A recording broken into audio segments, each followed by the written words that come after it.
बिस्मिल्लाहिर्रहमानिर्रहीम अस्सलाम वालेकुम। My name is Mahjabeen and I am psychologist. आज हम जिस डिसऑर्डर को डिस्कस करेंगे वो है पोस्टपार्टम डिप्रेशन डिसऑर्डर, जो कि टाइप है डिप्रेसिव डिसऑर्डर की।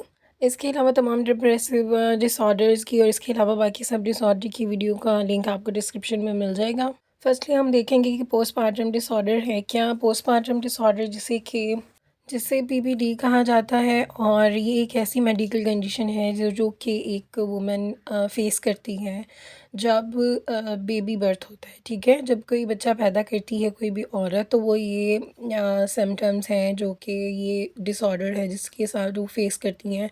मोस्टली वुमेन्स इसको फेस करती हैं, और बहुत कम ऐसा होता है कि लोग इसको फ़ील करते हैं और इसको सीरियसली लेते हैं।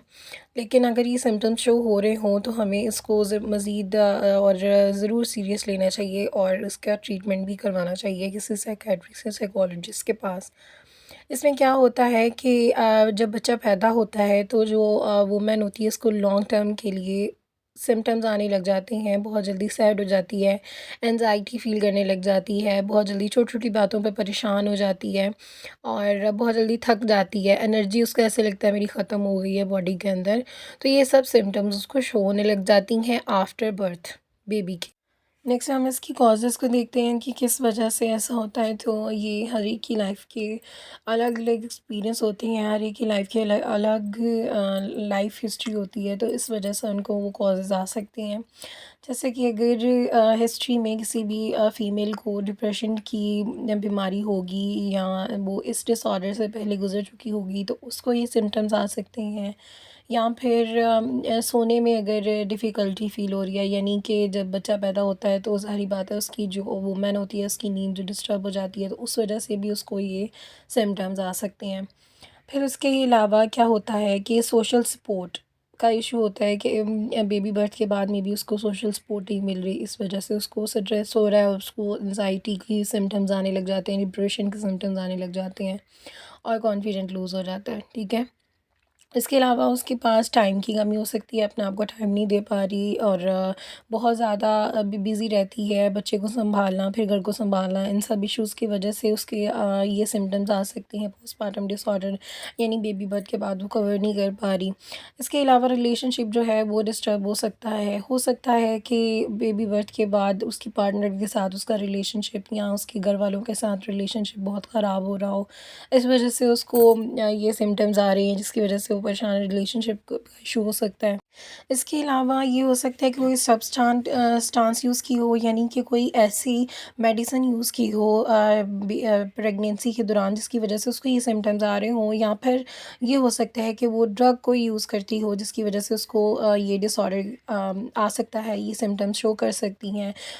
इसके अलावा पोस्टपार्टम ब्लूज़ होते हैं कि आपको जो बॉडी के अंदर कोई भी जब बेबी बर्थ होता है तो केमिकल चेंजेस या कोई भी ऐसे हार्मोनल चेंजेस हो रहे होते हैं जिसकी वजह से सिम्टम्स आने लग जाते हैं डिप्रेशन के, और मे बी ये कॉज भी हो सकती हैं। और स्ट्रेसफुल लाइफ इवेंट हो सकता है, कोई भी ऐसा इवेंट जो स्ट्रेसफुल हो जिसकी वजह से ये सिम्टम्स आ रहे हों। फिर टायर्ड आफ्टर लेबर हो सकता है कि वो जो उसकी आफ्टर जो डिलीवरी के बाद उसको बहुत ज़्यादा टायर्ड हो गई हो अपनी डिलीवरी की वजह से, तो फिर भी उसको ये सिम्टम्स आ सकते हैं। इसके बाद हम सिम्टम्स को डिस्कस करते हैं। तो सिम्टम्स में क्या शो होगा कि जो इंडिविजुअल होगी, जो फीमेल होगी, वो ये रिपोर्ट करेगी कि मूड बहुत जल्दी डिप्रेस हो जाता है। ठीक है, और ये डिलीवरी के बाद हो रहा है कि मूड बहुत ज़्यादा से डिप्रेस्ड हो रहा है। फिर उसके बाद मूड स्विंग्स हो रहे हैं। मूड स्विंग्स में क्या होता है कि मूड बहुत जल्दी गुस्सा ज़्यादा हो जाता है, कि बहुत छोटी-छोटी बातों पे गुस्सा आने लग जाता है, इरिटेबल मूड हो जाता है, और कभी मूड बहुत जल्दी ठीक हो जाता है, फिर ख़राब हो जाता है। तो इस तरह उसकी मूड स्विंग्स हो रहे होते हैं। फिर ये क्या होगा कि बहुत ज़्यादा रोएगी। अगर वो बहुत ज़्यादा सैड हो गई है ना किसी भी बात से, तो छोटी-छोटी बातों पे पहले तो गुस्सा आएगा, फिर वो उसको रोना आएगा, और वो बहुत ज़्यादा बहुत-बहुत देर तक रोती रहेगी। ठीक है? वो ये भी कंप्लेन करेंगी कि मुझे बहुत ज़्यादा रोना आता है। और फिर ये भी रिपोर्ट करेंगी कि डिफ़िकल्टी बहुत ज़्यादा हो रही है बच्चे के साथ अटैचमेंट करने में, कायम करने में। ठीक है? उसको सँभालने में डिफ़िकल्टी बहुत ज़्यादा हो रही है, तो ये कंप्लेन करेंगी। फिर उनकी जो फैमिली और फ्रेंड्स हैं उनके साथ उनका रिलेशनशिप है जो वो डील नहीं कर पा रही होंगी, फैमिली को नहीं सपोर्ट कर पा रही हैं, सँभाल नहीं पा रही, तो वो ये सब भी कंप्लेन करेंगी। और ये हो सकता है कि उनकी जो खुराक है वो डिस्टर्ब हो जाए, उनकी बहुत ज़्यादा, या तो उसमें वो बहुत ज़्यादा खाना शुरू कर देंगी या वो बहुत ज़्यादा कम खाएँगी, ठीक है? या उनका वेट जो है वो बढ़ जाएगा या उनका वेट बहुत जल्दी लूज़ होने लग जाएगा। अच्छा, फिर उनके अंदर ये भी सिम्पटम आएँगे कि या तो उनकी जो स्लीप है वो डिस्टर्ब हो जाएगी, यानी कि वो बच्चे के बाद वो सो नहीं पा रही हैं, उनको नींद नहीं आ रही है। इवन कि बच्चा सोया भी है ना, अगर उनके पास टाइम है फिर भी उनको नींद नहीं आ रही, तो वो या तो कहेंगी कि मुझे बिल्कुल नींद नहीं आ रही, या फिर वो बहुत देर तक सोती रहेंगी, या तो उनको बहुत ज़्यादा नींद आएगी। और वो ये भी कंप्लेन करेंगी कि वो बहुत जल्दी थक जाते हैं किसी भी काम से। उनका किसी भी उनको ये लगेगा कि उनकी बॉडी के अंदर बिल्कुल एनर्जी नहीं है किसी भी काम को करने के लिए। वो एनर्जी, मेरे अंदर एनर्जी नहीं है, वैसे कंप्लेन करेंगी कि मैं कोई काम भी नहीं कर सकती क्योंकि मेरे अंदर एनर्जी नहीं है, मैं बहुत जल्दी थक जाती हूँ, मेरा काम करने को दिल नहीं करता। और फिर वो ये कहेंगी कि उनका प्लेयर में, किसी भी खुशी में, किसी भी एक्टिविटी में उनका जो इंटरेस्ट है वो ख़त्म हो गया है, ठीक है? उनको कोई भी काम करके अच्छा फ़ील नहीं होता, और या तो उनका काम करने को दिल ही नहीं करता, और अगर वो काम कर रही हैं तो वो थक रही हैं। और वो ये भी कंप्लेन करेंगी कि मैं बहुत ज़्यादा जल्दी गुस्से में आ जाती हूँ, कोई भी उनके पास एबिलिटी नहीं है ख़ुद को सब्र करने की, उनके पास एबिलिटी नहीं रही। वो छोटी-छोटी बातों पे चिढ़ने लग गई हैं, गुस्सा करने लग गई हैं, और बहुत ज़्यादा गुस्सा आने लग गया है। तो वो ये भी रिपोर्ट करेंगी कि मुझे बहुत जल्दी गुस्सा आने लग गया है। और फिर वो उनको इस बात का फ़ियर रहेगा कि वो कैसे वो एक अच्छी माँ नहीं है। अच्छा, अब उनको ये भी उम्मीद ख़त्म हो जाती है कि हम अपने बच्चे को कवर कर सकती हैं, सँभाल सकती हैं, नहीं सँभाल सकते। वो इस वजह से बहुत ज़्यादा परेशान हो जाती हैं, स्ट्रेसफुल हो जाती हैं, और बहुत ज़्यादा इस बारे में सोचने लग जाती हैं कि मैं अपने बच्चे को नहीं सँभाल सकती, या मैं एक अच्छी माँ नहीं हूँ। क्योंकि वो अपने आप को कवर नहीं कर पा रही होती बच्चे के बाद, तो फिर वो बच्चे को भी नहीं सँभाल पा रही होती, जिसकी वजह से वो ये उनको ये लगने लग जाता है कि मैं इसको कवर नहीं कर पा रही, मैं एक अच्छी माँ नहीं हूँ। या मोस्टली ऐसा होता है कि जो इर्द-गिर्द के लोग होते हैं, वही आपको बहुत सारी बातें सुना देते हैं, जिस वजह से वो स्ट्रेसफुल जो होते हैं, उनकी स्ट्रेस लेवल है बहुत ज़्यादा बढ़ जाता है। तो इस वजह से भी ये सिम्पटम्स आ सकते हैं। तो वो सिम्पटम्स में भी यही शामिल है कि उनको जो है वो अपने आप को बुरी माँ कहने लग जाती हैं। इसके अलावा वो हेल्पलेस फ़ील करने लग जाते हैं, उनको ऐसा लगता है कि जैसे हम कोई भी काम नहीं कर सकते। इसके अलावा उनको अपना आप वर्थलेस फ़ील होने लग जाता है, उनको लगता है कि हमारी अपनी ज़िंदगी में कोई भी अहमियत नहीं है, ना ही हमारे इर्द-गिर्द लोगों को कोई हमारी कदर है, या ना हम उनको फ़ायदा पहुँचा सकते हैं, ना हम हमको खुद को फ़ायदा पहुँचा सकते हैं।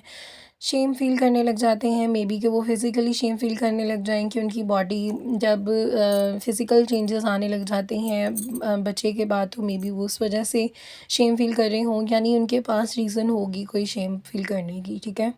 और फिर वो गिल्ट फ़ील करने लग जाती हैं, यानी कि कोई भी काम जो नेगेटिव उनके इर्द-गिर्द हो रहा होगा, कोई भी गलती हो रही होगी, वो यही बोलेंगी कि ये मेरी वजह से हो रहा है। कोई भी काम होगा उसको अपनी तरफ ले आएँगी नेगेटिव, क्योंकि उनके पास पॉज़िटिविटी नहीं होती, तो वो नेगेटिव सोचने लग जाते हैं। इसके अलावा उनकी सोचने की सलाहियत है वो ख़त्म हो जाती है, और या फिर कम हो जाती है। उनको किसी भी चीज़ के बारे में वो सोच नहीं पा रही हैं, क्योंकि वो कॉन्सन्ट्रेट ही नहीं कर पा रही हैं। कॉन्सन्ट्रेट जो होती है उनकी वो ख़त्म हो जाती है किसी भी मामले को लेकर, तो वो डिसीज़न अपना नहीं ले सकती। ज़ाहिर बात है, किसी चीज़ के बारे में सोचेंगी ही नहीं, कॉन्सन्ट्रेट ही नहीं करेंगी, तो फिर वो कैसे डिसीज़न किसी भी बारे में ले सकती हैं। तो वो उनको उसके लिए कोई किसी ना किसी से पूछेंगी, ये कर लूँ, वो कर लूँ। तो इसलिए वो अपने डिसीज़न जो है वो खुद नहीं ले सकती, वो डिपेंडेंट पर्सनैलिटी हो जाती है। फिर वो बहुत ज़्यादा अपने आप को थका हुआ महसूस करने लग जाती हैं, वो बहुत जल्दी थक जाती हैं, तो वो ये कंप्लेन करने लग जाती हैं। इसके अलावा उनको स्वेयर लेवल पे एंग्ज़ायटी और पैनिक अटैक्स भी हो रहे होते हैं, तो जिसकी वजह से उनको किसी भी काम को लेके उनको एंग्ज़ायटी फ़ील होने लग जाती है, और वो स्वेयर किस्म की होती है, फिर पैनिक अटैक्स होते हैं। इसके अलावा वो उनको ये लग रहा होता है कि हम खुद को भी, वो ये सोचती हैं, उनके थॉट्स होते हैं कि हम खुद को भी नुकसान पहुंचा लेंगे, या फिर हम अपने बच्चे को नुकसान पहुंचा देंगे। तो इस वजह से भी वो बहुत ज़्यादा परेशान होती हैं। इसके अलावा जो स्वेयर लेवल पर होता है, उनको ये भी थॉट आ रहे होते हैं, मरने के थॉट्स आ रहे होते हैं, सुसाइड करना चाह रही होती हैं। तो ये सब सिम्टम्स भी उनमें शो हो रहे होते हैं। और नेक्स्ट हम इसके ट्रीटमेंट की तरफ चलते हैं। पोस्टपार्टम डिसऑर्डर को कवर करने के लिए, जो ट्रीट करने के लिए साइकोथेरेपीज़ यूज़ की जाती हैं। साइकोथेरेपी में कॉग्निटिव बिहेवियरल थेरेपी यानी सीबीटी और इंटरपर्सनल थेरेपी यूज़ की जाती है। अब इसके अंदर क्या किया जाता है कि उनके जो नेगेटिव थॉट्स होते हैं उनको पॉजिटिव में कन्वर्ट किया जाता है। उनकी जितनी भी प्रॉब्लम्स होती हैं उनको ये गाइड किया जाता है उनको वो कैसे अपनी प्रॉब्लम्स को कॉप कर सकती हैं, ठीक है? उसके अलावा उनको ये भी सिखाया जाता है, उनको ये भी बताया जाता है कि वो कैसे अपने प्रॉब्लम्स को कवर करेंगी और कैसे अपनी ज़िंदगी को नॉर्मल कर सकती हैं, जिसकी वजह से उनकी जो प्रॉब्लम्स होती हैं वो उनको खुद डील करने के लिए तैयार हो जाती हैं।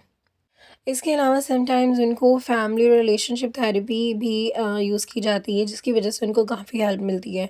अब रिलेशनशिप थेरेपी इसलिए यूज़ की जाती है कि मे बी उनकी जो अगर उनकी हिस्ट्री में उनके पार्टनर के साथ कोई इश्यू होगा तो रिलेशनशिप थेरेपी के अंदर उनके पार्टनर के साथ, या मे बी उसके पार्टनर का कोई इतना इशू ना हो लेकिन ये फ़ील कर रही हों, तो उनके पार्टनर को उनके साथ बैठा के वो थेरेपी कर दी जाती, ताकि वो लोग उनके आपस की जो बॉन्डिंग है वो स्ट्रॉन्ग हो। इनको सबसे ज़्यादा सपोर्ट की ज़रूरत होती है, जिसकी वजह से फैमिली को भी थेरेपी में इन्वॉल्व किया जाता है, जिसकी वजह से फैमिली हेल्प करती है।